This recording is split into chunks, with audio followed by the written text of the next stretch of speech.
Halo para penonton, berikut ini kami akan membahas kondisi Indonesia saat ini dan impian Indonesia yang ideal pada masa ini.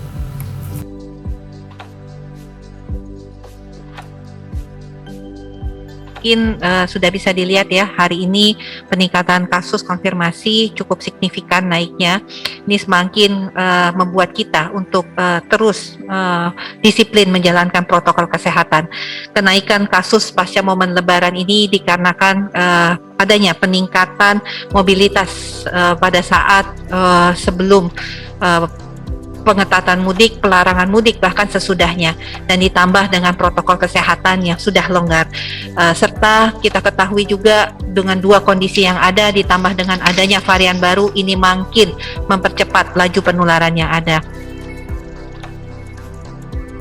Hal ini disampaikan oleh Sri Mulyani dalam rapat kerja bersama Komisi 11 DPR RI, di mana kasus positif COVID-19 yang melonjak drastis atau tertinggi sejak awal tahun bisa berdampak kepada terkoreksinya proyeksi sebesar 7,1% hingga 8,3% untuk pertumbuhan ekonomi Indonesia di kuartal kedua. Hal ini disebabkan dengan pembatasan yang kembali dilakukan oleh pemerintah jika kasus COVID-19 terus melonjak dan mengakibatkan trade-off untuk sementara waktu. Dilansir Kompas.com, Menteri Koordinator Bidang Maritim dan Investasi Luhut Binsar Panjaitan menyampaikan pernyataannya.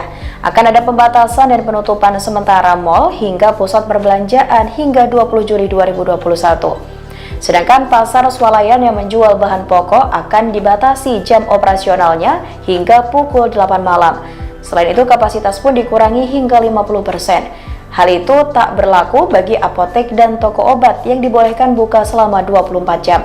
Luhut berharap dengan adanya peraturan tersebut, pemerintah bisa menurunkan kasus hingga di bawah 10.000 per harinya.